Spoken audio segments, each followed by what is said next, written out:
Hi, Christian. How are you? Hey Chris, doing good. How are you? Doing good, man. How's it out your way? It's been so sunny and beautiful out here. It's kind of crazy. I've been Yeah, surfing for the last 2 months every single week, like as much as I possibly can. It's been good. I think that type of balance will just transfer over to anything else. It's funny too. I've been doing a whole bunch of like longboard surfing and just thinking about how the cross stepping and all the different footwork applies to longboarding, like sort Mm, of board dancing stuff that's so popular in Asia right now. yeah, yeah, they're so good. They're so good at It's it, it's dude. Like crazy. they make it look so cool. Like I would like to be that cool. I'm just not. So, but I want to learn a Yeah, few. like casual. Yeah, it's like just a stroll through the park, right? It's all easy and That's what it looks like. yeah, But to us boarders, we're like that board could pop up, hit you in the shin. It could do so much damage. yeah, yeah. I'm Yeah, just like on a skateboard. Like, but I'd still go. I'd still go out there like in the right settings. have you ever surfed before? Yeah, but not I still feel like I'd never really ridden a wave. Like it was all just in the wash. Yeah. Well, So it takes. I mean, honestly, it's just like it's like skating. It takes time to build the skill set to just to manage the park, right? Before you go to the park, you probably shouldn't go drop in. You learn all these tools, and then finally dropping in kind of makes sense. And maybe you even learn how to carve a bull corner before you drop in. I mean, it depends on you. You learn, but you yeah, definitely learn how to pump first, right? And surfing is very much the same. It's like you can learn a ton of skill just cruising around in the whitewash and learning how to catch waves and kind of growing from there. So that makes so much sense now that you put it that way. You yeah, know, yeah, it's not all, like you don't just step into the park and just drop in. You have to know the steps to it. Yeah, if you go on like Insta or YouTube or even sometimes TikTok, you can see lots of people who do try that. Like they go right to the park, drop in, and the result is mixed. yeah. So, Mr. Burgess, it's been a while since I've seen you, man. How are you? Doing well. Hey, Johnny, what's up, man? Hey y'all, how's it going? Good. Nice to hear your voice, bro. I know, man. How you been? It's been a while. I gotta get out there. You gotta get down here. One or two has to happen. One or the other. Yep.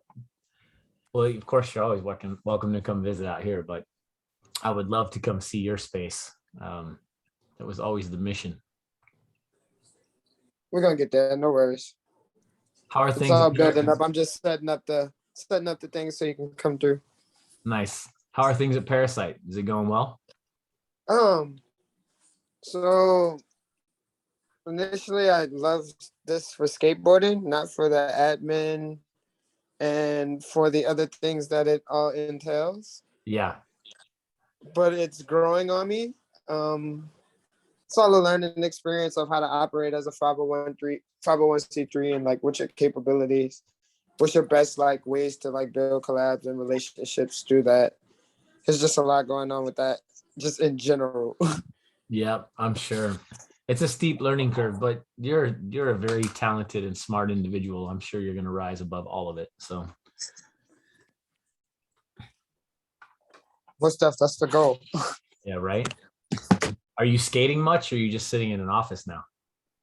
That's the Oh question. man, I wish I was in the office, but it's been a lot less skating, a lot more building. Um, my daughter's almost a year now, so it's just like that's crazy. How Yeah. much time is that? So that definitely slowed it down a little bit, but it's definitely time to start picking it back up again. Dude, you're only months away from holding her hands while she takes her first steps on a skateboard. I mean, months. She, I know, right? Like, I had on there already, and people were like, "No, it's too soon." I'm just like, "Man, it's okay. I got this." my rule with my kids was when they started climbing up on the couch and then jumping off and landing on their feet without like getting hurt, they were ready to like skate and snowboard. So when that happened, like the skateboards and the balance boards and everything came out into the toy box. And I tried to make sure that they just would crawl on that stuff and play around with that stuff more than their normal toys. And now they all have pretty good balance. So it worked out. Yeah, that's a good thing. It's interesting you say that. Somebody was trying to get me to teach just a balancing course. Yeah. Like they were trying to hone in on getting the balance of a skateboard. And I'm just like, I can't, like, you got to get on the board and start skateboarding. I can't just like dissect that part out of skateboarding and give it to you. You know what? I did a bunch of really long and nerdy videos, but there's a couple of videos that I did that were about pushing the skateboard, and I really got into it. And like, I think the key is for anybody learning is like front foot balance. Like if they can learn how to balance on their front foot on the skateboard with their toes pointed forward and just like have good stability and like really like refine like how their ankles are bending and you know how that's causing the knee to move over the toes and how their center of mass moves over their foot and all those things, like that's where they get into it. I think a lot of it is just finding the right kind of practice steps so that they can really simplify that front foot balance. Because I mean, if you can't stand on your front foot on a skateboard, you're not going to push very well. You're going to be in a lot of trouble. It's a struggle. Yeah. I was working with a kid recently, said he used to try and keep his front foot straight. Yeah. Even after picking it up to like coast. Yeah. And it's just like, my guy, we got to get it. I was like, you've been watching your videos? He's been like, yeah, I got it. But this feels, I'm like, it's going to feel so much better if you just turn that foot. Just give me that turn. He's been turning his foot now. Yeah. Now he's like rock the fakie and he's doing good now. He's progressing quick. Yep. I'll tell you, I was like, we were talking before you got on here, just like chatting about tea and surfing. But I'm telling you, like the longboarding, we were talking about like longboarders and all the board walking. Like if you put a student on a longboard and you taught them how to walk the board, they would learn how to transfer balance from one foot to the other really effectively. And you have to slow it down. I've been surfing a bunch and doing a bunch of longboarding. And when you do like proper cross stepping, instead of shuffling your feet, you like actually cross over. And it's not cool to shuffle your feet apparently. So I learned that really fast because people made fun of me. I was like, it's effective. Like I could get up and ride the nose of the board if I shuffle my feet, but crossing over, like I swear I just get pitted every time. But I'm learning. And what I've learned is that the more you slow down the crossover steps and make sure that you fully transferred the weight from one foot, and then you cross over and you transfer the weight there before you pick up that foot and you go through those steps, it's pretty dope. And you learn how to move. I mean, obviously surfboards, longboard is like a big, huge board. So it's easy, but I think balance, that's a good point. Like, I think it's something that we all sort of just as coaches and people who skate, like, I think we all just kind of rush through that because we forget how hard it is to actually overcome those first steps. So it's a really good thought. You know what? Maybe the next one we'll just do it on balance. We'll do the whole thing on balance. Like, because the plan is to do, just so you guys know, the plan is to do a whole bunch of these. And literally, if you guys are into it, I hope you come to every single one. They're, free. So that's easy. And then I think what I'll do is I'll just push the requests for, coaching topics and focal points out to you guys, so you guys can kind of drive it.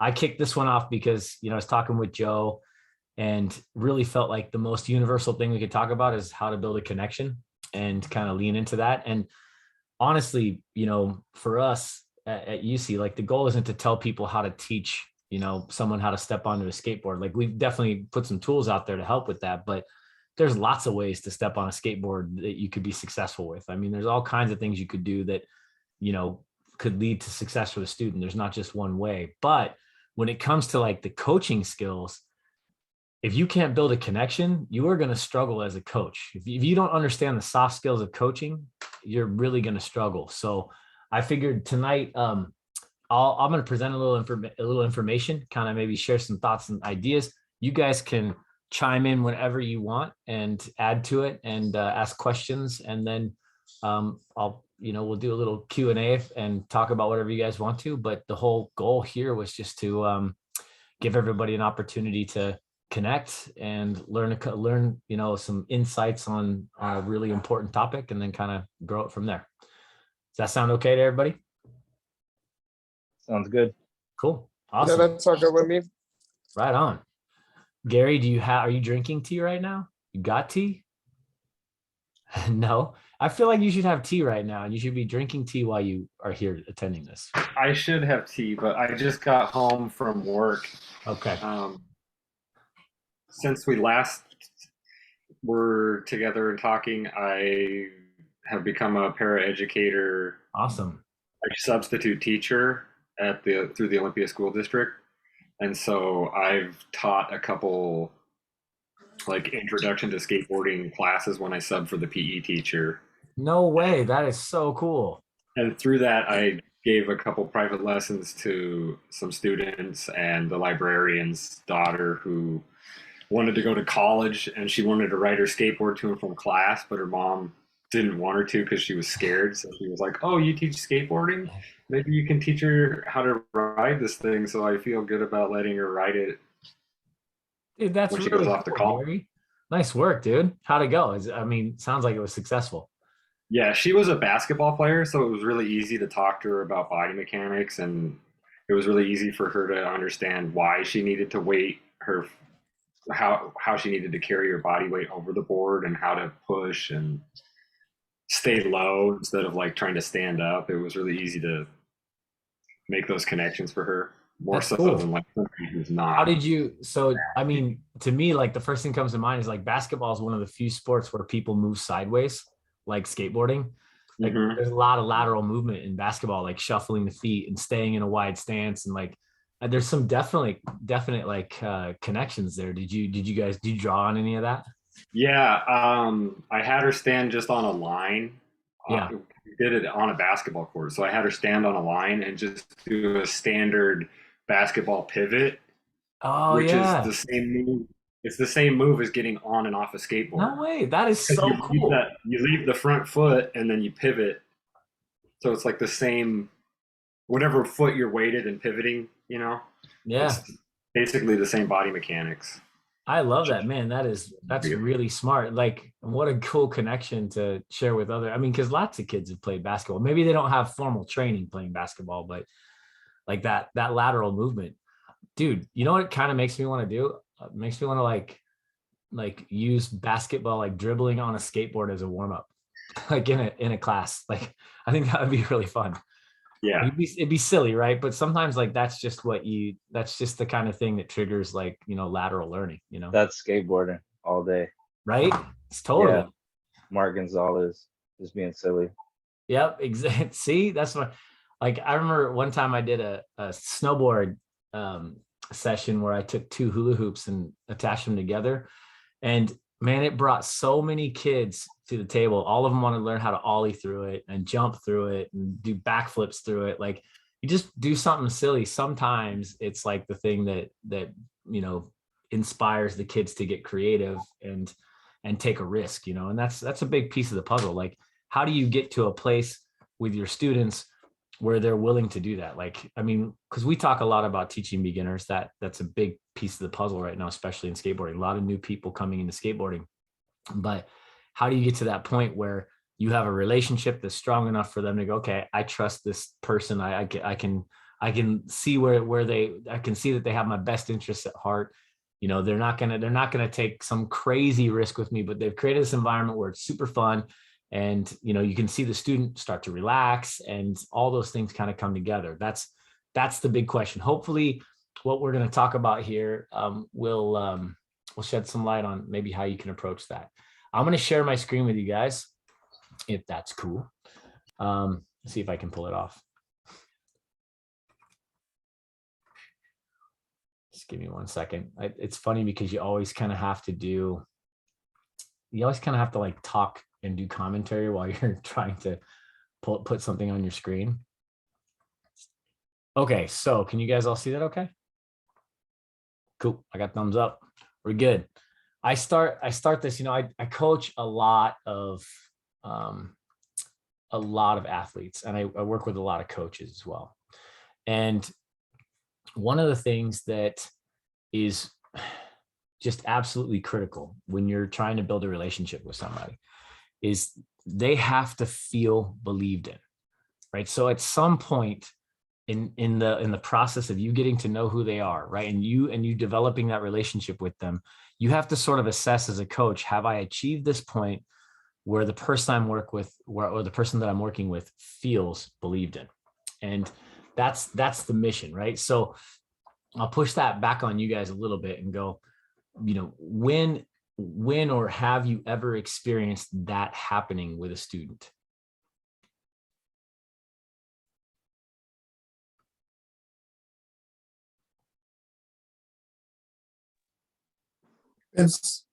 I definitely see those moments, because in the beginning of our session, I like to ask, what points do you want to reach? What's something you want to learn today? What are we going after today, right? Yeah. A lot of times it starts out very fearful and they're like scared, but once you go through the exercise and you, like you say, you see them start to loosen up, and you're like, man, you got this, you're right there, and you're like showing them that you believe in them more than they believe in themselves at that current moment. Like you see it like shed each time they go at the trick. So Like let me ask you something, Johnny. Like how what do you do as a coach? Because I know you've taught a lot of kids out of Parasite. What do you do to make them feel completely believed in? How do you approach that? It's definitely encouragement. Like leading with the encouragement, always staying positive, even when it looks scary. Like you got to maintain that poker face and be like, come on, man, that was close, but you can't get scared either. You can't get scared that like they're definitely watching you and watching your body language as much as you're watching theirs. Yeah. Yeah. Okay, Gary, I'm gonna ask you a similar question, but you worked with that college student's mom, and to gain her trust, what was it that connected you with the mom so that she'd go, yeah, I trust Gary. Like Gary could coach my daughter and teach her how to ride a skateboard to class. Like what happened there? Well, I worked in the building with her, so she kind of knew me and saw me work with kids as a reading tutor and support in the classroom. So I would say just authenticity and just being comfortable receiving feedback and also giving feedback in a way that the student or the parent can understand the feedback. Yeah. Um, Did you have to have a conversation with her with the mom where you're like, it's not what you think it is? Did you have that conversation of, I know you've got these ideas about skateboarding and what can happen or what people have to go through to learn it or that kind of thing, but it's really not like that? She was really scared that her daughter was going to fall and get hurt. Yeah, not be able to play basketball, right? I mean, that's a big deal because she's probably going to college on a scholarship. The fact that I was encouraging her to wear a helmet and to wear pads as a beginner, and then I showed her mom an athletic stance is what you want to use on a skateboard. You want it to be crouching with your knees bent, not standing up straight, and just explaining to her the physics of what's going on with a skateboard and how if your head is lower to the board, it's going to be a lot less momentum if the board does shoot out when you're sure. hit the ground. So the higher your mass is above that board, the more dangerous it gets. Yeah, the more potential to accelerate on the way down, right? Yeah. I think it's interesting too, though, because when you get good at skating, you kind of have to stand up a little taller. Eventually, having a good, tall, relaxed stance is a part of it. Right. But starting out, it's like everybody, it's funny because performance, like a dynamic performance stance, isn't low and hunched in skateboarding, but we do skate there sometimes. And when you're starting out, it definitely makes sense to be like, all right, let's get a little low and overcome the nerves that way. Yeah, That's cool. I when mean, when you start, you got to start at that lowest extreme of the yin yang, and then you can find where your comfort zone is. But you need to start at the bottom, and being able to articulate that to her in a way that she could understand it was, yeah. I think, what helped her become comfortable with the idea of her daughter skating. Did her daughter ride a longboard, or did she ride like a standard? It was a longboard. Yeah, it's so, I mean, honestly, like a nice cruiser with a big wheel setup, soft, squishy wheels, like so much easier to learn on than sometimes like some of the other boards. I was thinking about the picture that's in the background of this slide, like those kids are standing on skateboards that have no wheels. That's a great way to alleviate the stress and get kids to relax and focus. But I'd say that, you know, back to what I was referring to in that first bullet, it's really about how do you get to a point where people know you and know what your intentions are and trust you enough to then go, okay, I can get past this first stage. And when people feel like they're believed in, it's because they know you well enough to know that you care about them enough to have their best interest at heart. That's when it starts to happen, right?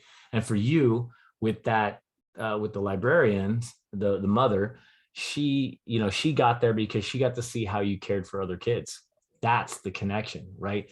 The vulnerability piece, right? So when we're building a relationship, to get to that place where people can feel like you believe in them, you have to they have to see as you said, the authenticity, but they have to see the vulnerability, right? At some point, you have to become human, right? You have to become someone that they can relate with, and engage with. And it doesn't mean that you're going to be all things to all people, but you can be you and let people see that and have tremendous results in building that relationship. So I love when you said authenticity, and I love that you also were talking about how she got to see you work with other kids. What a great way for people to start to relax and trust, is just to see that, okay, this person cares about others enough to, you know, that maybe I could trust them to care about me or care about my child.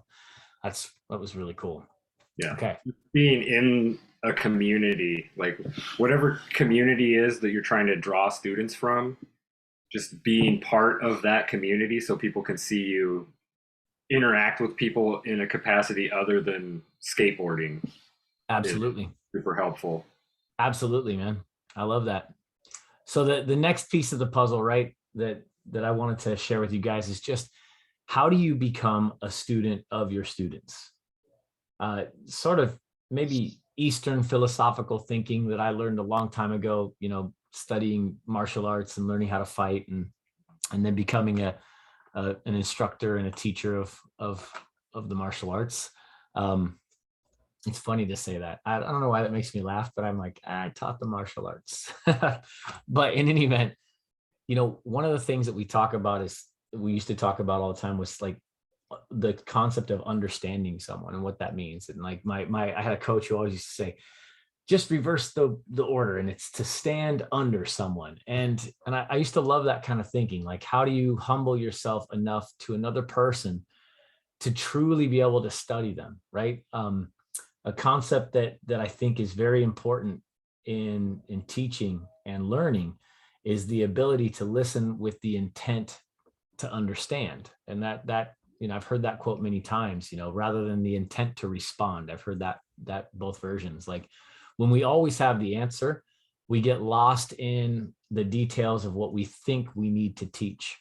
When in reality, if we study the student and learn their mannerisms, understand who they are, where they came from, their background, what their goals are, what their fears are, the more questions we ask, the more we listen, the more we watch and pay attention to body language, because, you know, they'll tell us a lot just through their body language in terms of fear and all those things. And the more in tune you are with the student and studying their every detail, the more likely you are to see that moment where you need to just tweak things a little bit to make things happen for them, right? The more likely you are to be able to have a conversation with them where you go, hey, I can relate. I've been there. You know, I was talking with one of my son's friends. They're seniors in high school, and he just went through a breakup, and he's feeling it, you know, and kids feel things so heavy. I mean, life has always been heavy, but right now, if you're 17 years old, you're feeling things on a different level. Like, you just went through COVID,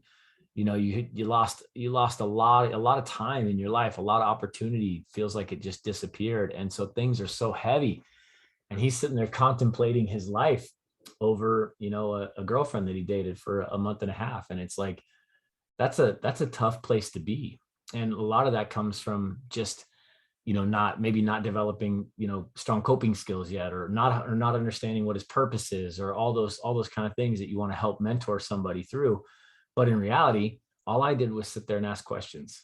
And I learned so much about him in 15 minutes. I learned more than I could possibly have imagined about my son's friend. Just question after question. He'd say something and I'd ask him another question about that. And the more I leaned into thinking about not leading him through questions, but just asking questions out of interest in what he was talking about, the more he would open up and start to share, you know, the harder things to talk about, you know. And I thought that was really cool. And you know, I found that with my students, the more I study them, you know, the more I know about everything, every aspect of who they are, the better off I am. I mean, I think back to like when Johnny came out, and he was in one of our very first exams. He came out to the Northwest, and we did an exam in a yoga studio. It was rad. It was so there were like bands on the ceiling that you could hang on to and like practice amplitude in your Ollie. It was pretty funny. But going through that process, I tried to learn as much as I possibly could about Johnny, and his story has always been so inspiring to me, you know, skateboarding as a tool of recovery through Hurricane Katrina. And, you know, now he got to share that gift with so many people as people went through COVID. And, you know, you think about that, the more you know about someone, man, the easier it is just to relate with them and to become relatable. And that's it's a huge mission. So Christian, I'm gonna push on you a little bit, man. How do you study your students?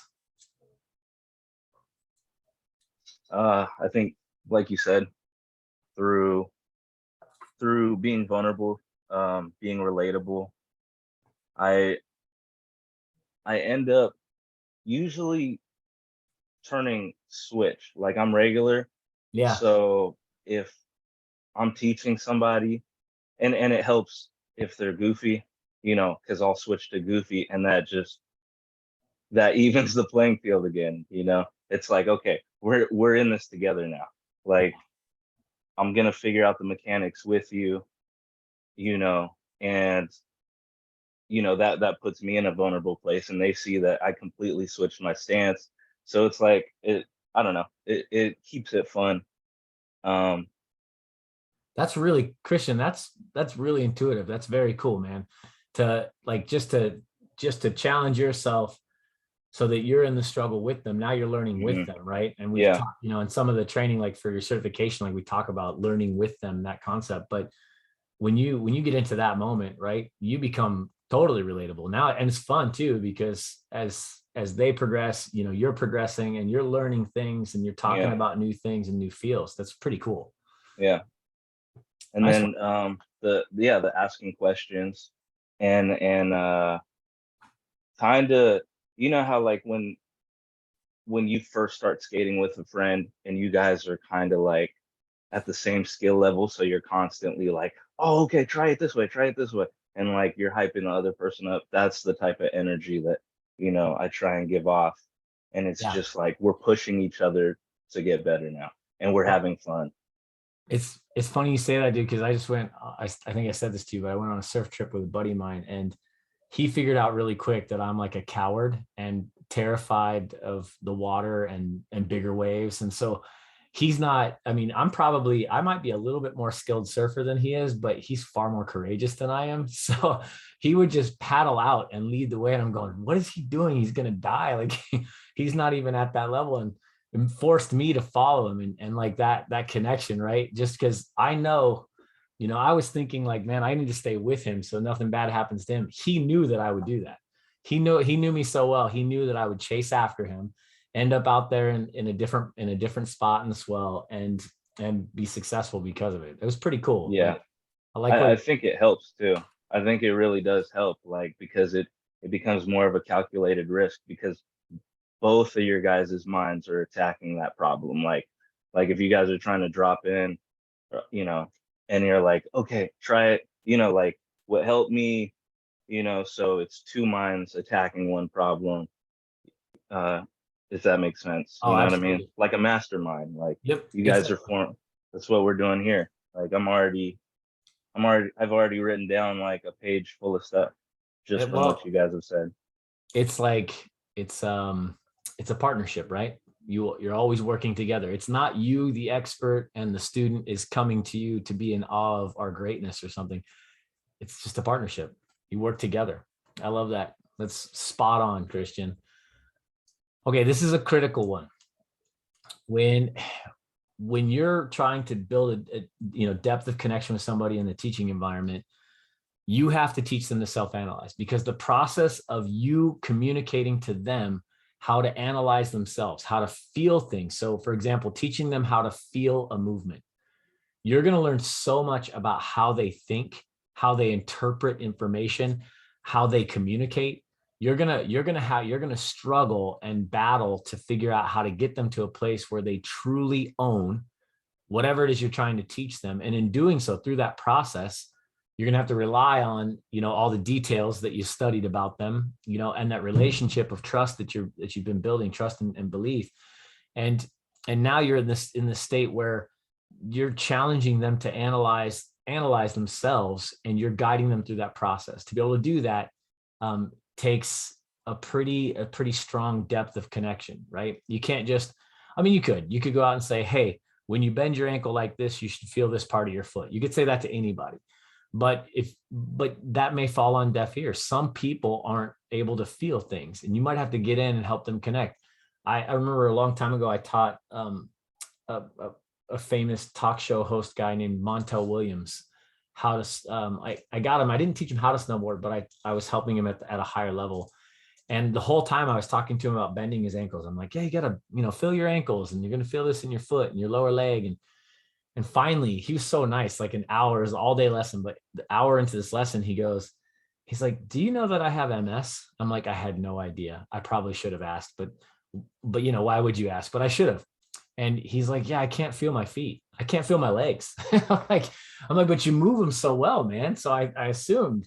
I'm like, how have you been interpreting all this? He's like, well, I'm just taking what you say and then moving my body how I think I should, and waiting for you to tell me if I'm doing it right.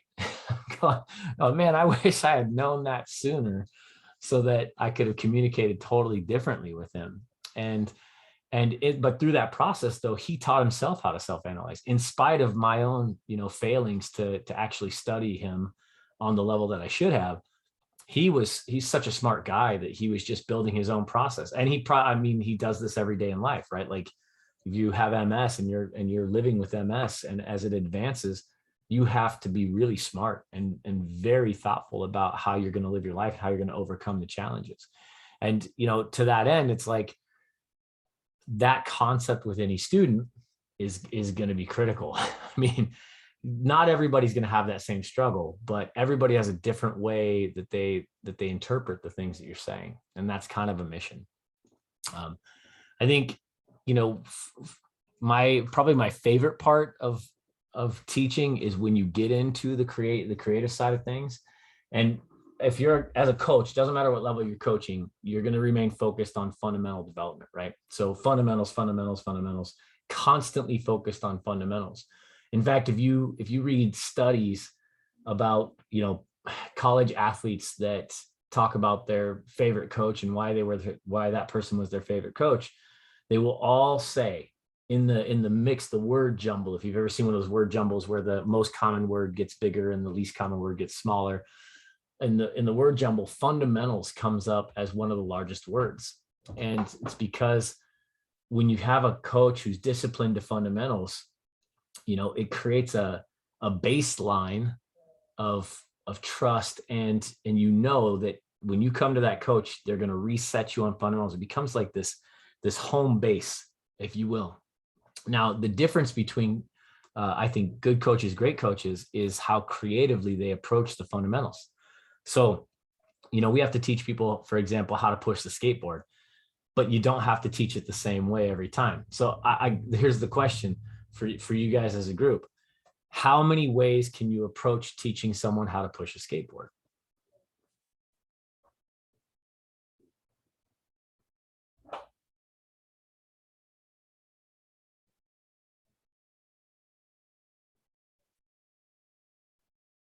I don't know if there's an exact number.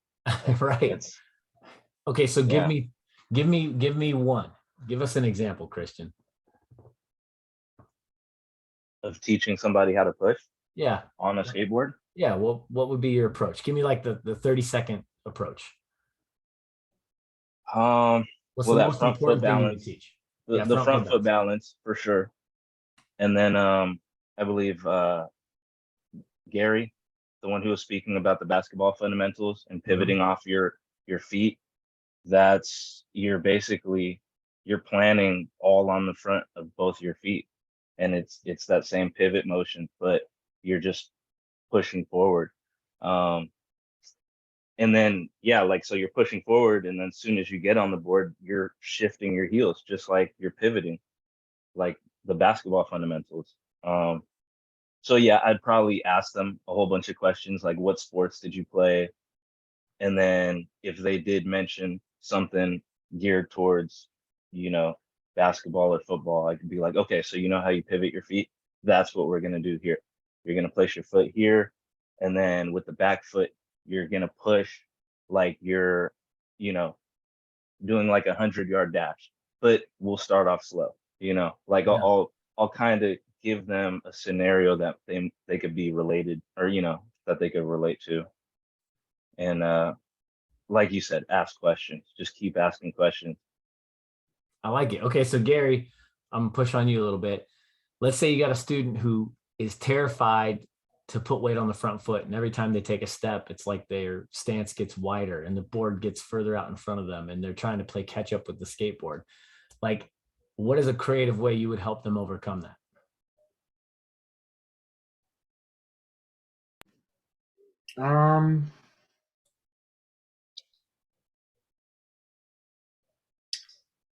If the skateboard was rolling too fast for them or something, I would try to have them ride on maybe like a really rough surface that would slow the skateboard down.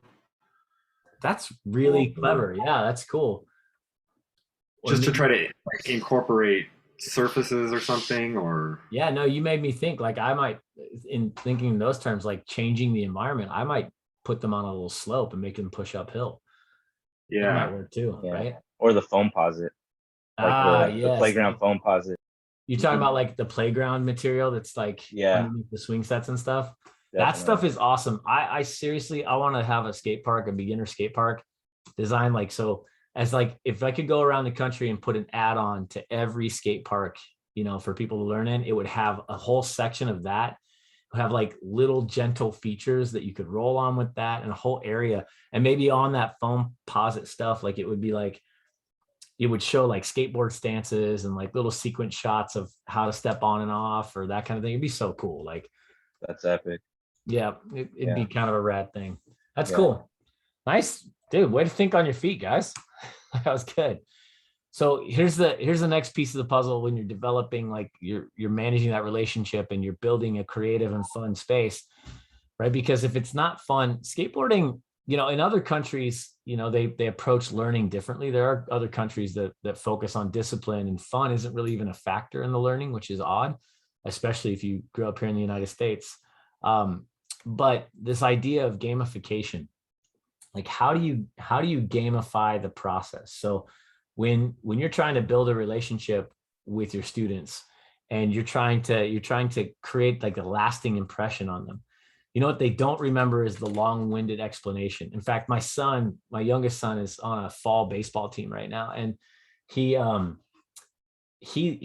a very focused kid, but all of his friends are like, man, the coaches talk forever. And they talk a lot, and they're sharing really important ideas. These are really high level coaches that coach semi-pro baseball and college athletes, but they're just like leaning into these kids and spitting a lot of ideas out there and spending 10 minutes in dissertation mode, like in presentation mode.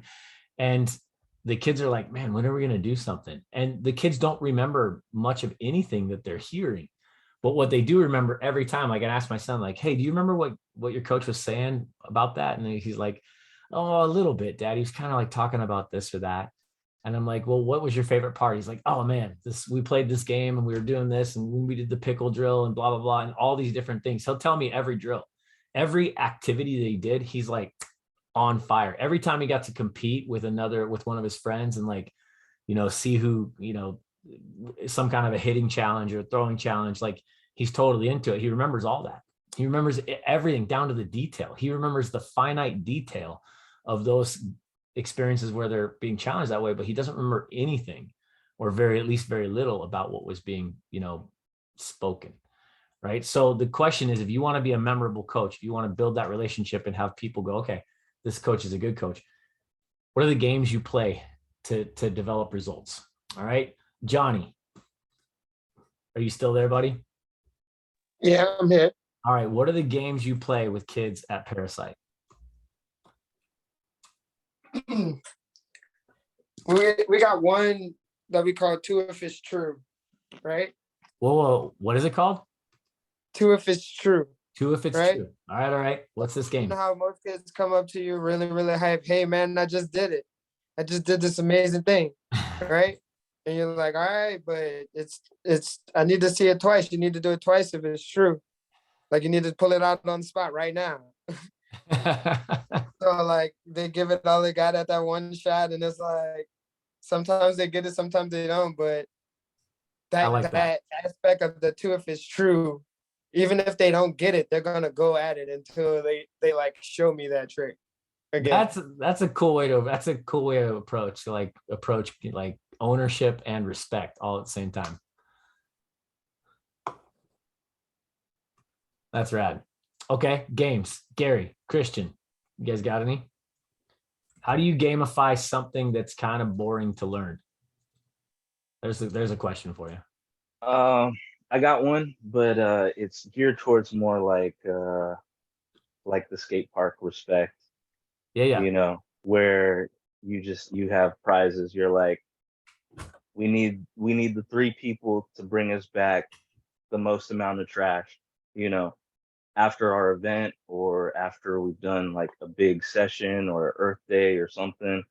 We'll be like, hey, who's bringing back the most trash? And then of course we'll like help with more than 3 people if we have t-shirts or whatever else. But that, just like respecting your environment of where you're skating, is a huge part of being a skater, and building that community.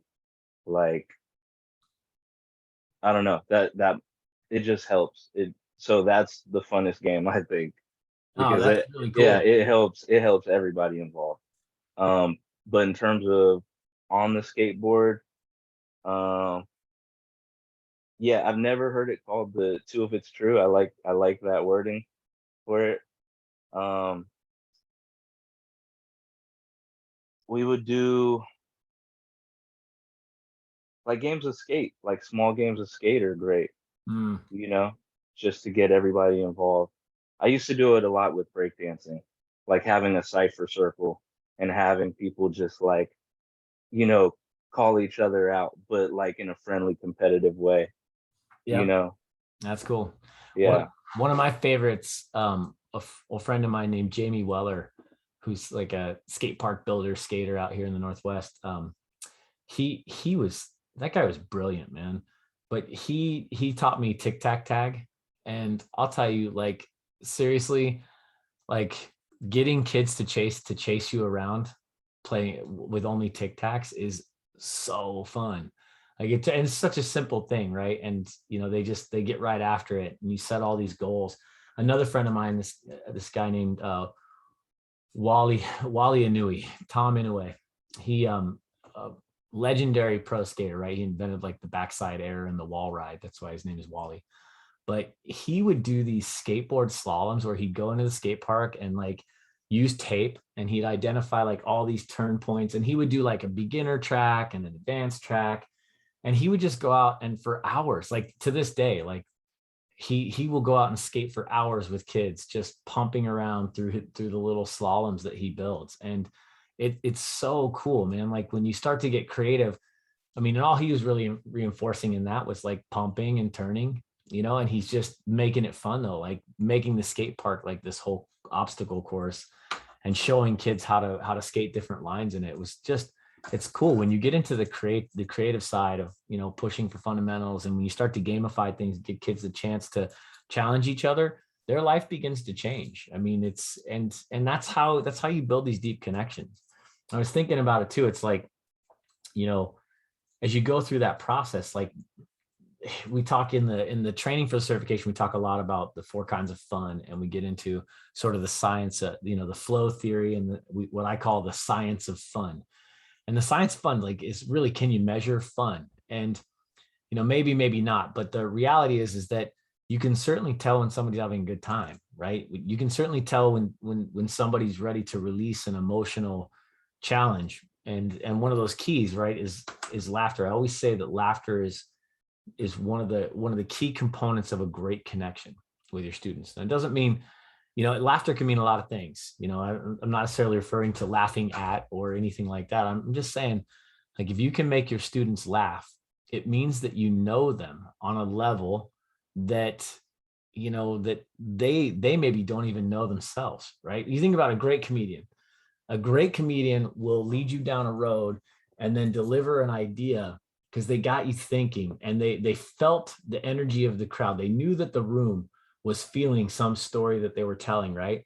And so they keep going with the story, and they keep going with the story, and then they drop all these callback jokes on you, and they just drop bombs, and all of a sudden you're laughing, and you're like, how did they, like, I totally get it. And like, it's, you're right there with them. It's like they know you better than you know yourself, and they're so clever that they're ahead of you, and you're laughing, and you don't understand why. Like that, the ability to connect through laughter is so critical.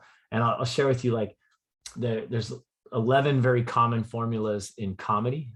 And the 2 most common, from my understanding, are the callback and the double entendre. Like, so words that have 2 meanings, so people can kind of fill in the blank with their own meaning and start laughing. But the callback, right? The callback is a joke that you build over time. And it's a part of your story, right? So with your kids, with your students, like, what are the callback jokes that you've built over long periods of time, right? And I think, it's one of those funny things. Like, what was my friend and I were doing one? Oh, there's an app that tells you the surf report called Magic Seaweed, and it's a really good free surf report app. So if you're ever into surfing, check out Magic Seaweed. Not an advertisement for them. We're not sponsored by Magic Seaweed, but that app it's really detailed. And my friend Blair, every time I'd be like, oh man, what's the weather supposed to be like? He'd go, yeah, there's this app that I found called Magic Seaweed. And I'm the one who showed him Magic Seaweed, but he'd be like, there's this app that I found called Magic Seaweed. Every time I'd ask a question, like, what's the swell supposed to be? What's it supposed to be like? What's going to be? He's like, there's this app. And all week long, he just got legs out of that. And it cracked me up every single time. And I think, like, it doesn't matter what the joke is. All that matters is that it's important to the 2 of you. And it's one of those jokes that, like, it's like smelling cookies or pie or something when you go home, and your family's like baking some famous meal. You're like, I'm home, right? Those kind of fun, inside, long-standing moments of laughter, like, those are things you never ever forget. And it's so critical that you build that as a part of your relationship, if you want to have that long-term development with any one of your students. And it doesn't matter what you're teaching. Gary, you said you're a para educator. like this is so true in education. One of the things that I think teachers in the, in public schools especially, they kind of get, there's so much going on. You got so much that you have to do as a teacher. But the one thing that you can never forget is that when your students walk in the room, those points of connection where you make them feel welcome, where you help them relax, where you set the tone through laughter, through a kind word, through, that supportive kind of energy that you can share. Like if you think back right now as a group, if you guys all think about someone in your life, a teacher in your life, think of a teacher that you remember that made you feel right at home every time you step through the door.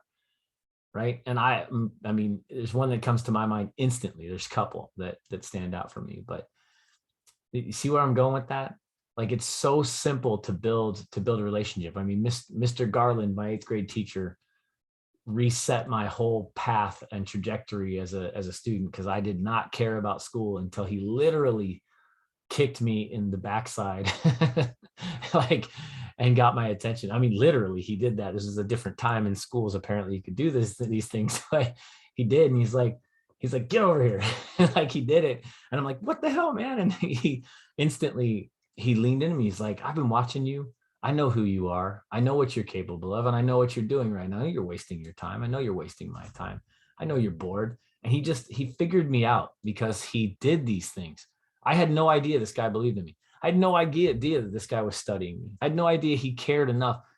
And in that moment, all these things came together. And that story for me is one of the most endearing stories, but it's all because he just took that moment to build an environment where what I needed. He knew exactly what I needed in that moment. Now, laughter might be just one of those key triggers, but it's the warmth of the environment that you create through laughter that's critical. All right, and this is the last piece, and then we're wrapping this thing up. But I always say that your students have to be family. It has to. It can be clinical. You can have a great experience with a student that maybe you only see once in your whole life, and that's it. But in that moment, when they're yours, when they're your student, if you're teaching skate lessons and you're teaching hour-long lessons, maybe that's all you get. Maybe you're teaching a multi-week program. If you're like Gary, you're teaching a long-term class. Johnny was doing that as well, like building a long-term education program at a high school. And when you get to build those long-term moments, right? It doesn't matter if it's for 1 hour, but every single minute that you get with your students, they need to feel like they're loved, they're cared for, they're a part of you and your experience. And the only way you get to that place, right? The only way you really achieve that kind of serious level in a relationship where you just know, man. You go back.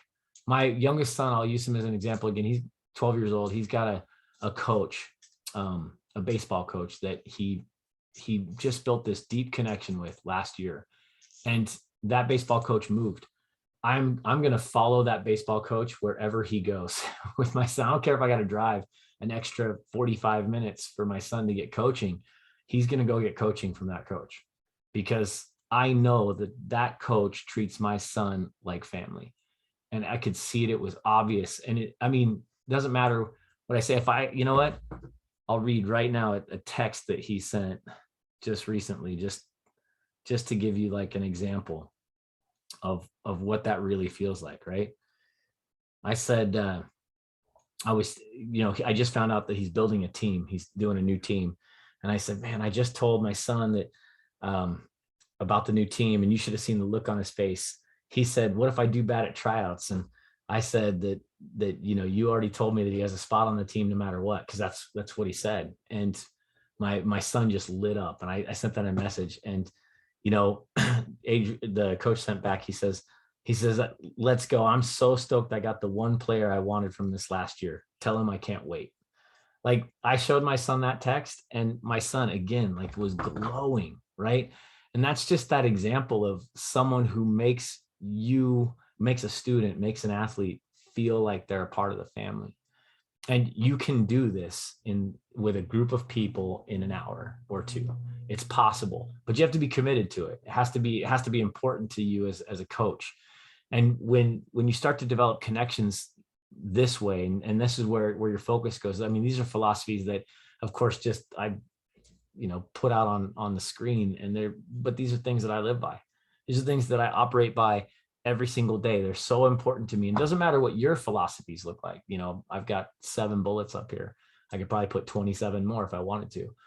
The reality is that these are things that guide me and that I live by. And this is how I show people that I work with that I care for them. This is how I connect with my students. This is who I am as a coach. I think anybody who's, any of you watching or, here now, or anybody that might watch this in the future, if anybody does, like the 3 people who will watch this in the future, this is the point. The point is that you take the time to build your own philosophy that you can live by, right? That guide you every single day, every single student, right? What are your 7 bullet points?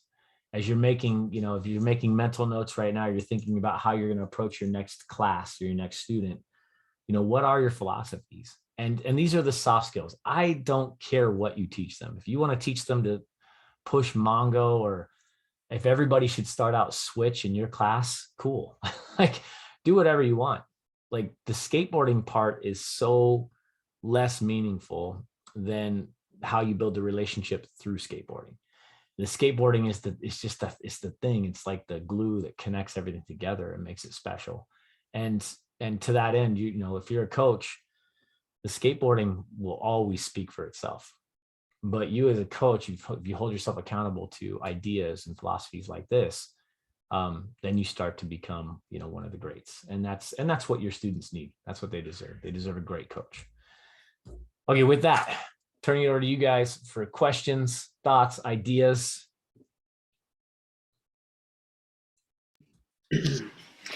I'd just like to say that a strategy that I use every day with the students I work with, even if I'm having a bad day, I just look right at them and smile as big as I can and ask them how their day's going, and then genuinely listen to what they say and have a genuine interest and response to what they say.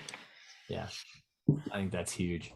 And that's just the easiest thing you can do, is just look at them and smile, because then they feel, they can feel that you are taking an interest in them and that you care about whatever's going on in their life. Absolutely. Man, that's a great final thought right there. I think just the warmth of a simple smile, it's just body language. It's amazing. All right, guys, it is 5:30. I want to say thank you very much for coming, and we'll go ahead and start to schedule more of these. So stay tuned if this was valuable. Feel free to share it with people that you care about or that you want to have attend. I know Johnny's got coaches out there, but right now these are open. Just stay plugged in, and we'll reach out to and communicate with you guys and make sure that the link is available. And the next topic, I'm going to push on you guys. Email me, text, communicate with Giorgio, however you want to do it. Let us know what you're interested in, and I'll start building information and or bring in experts to help support those ideas. So that's the mission. Sound like a plan. It was good seeing you all, man. Good seeing Chris. Good seeing Gary. You too, Johnny. Well, nice to hear your voice, brother. Thank you. Appreciate y'all. All right, guys. Have a great night. You too. Good to see you guys. Okay. Bye now. Bye. Our goal is to help you learn how to skateboard and understand more about skateboarding. If this video helped you, be sure to hit us up in the comments below and tell us what you'd like us to focus on for our next video. If you enjoyed this video, be sure to give it a like and then subscribe to our channel and tell your friends all about us. If you'd like to learn more about the United States Skateboard Education Association, please visit www.ussea.us, where you can learn more about how to skate, learn more about helping others learn how to skate, and become a certified skateboard coach.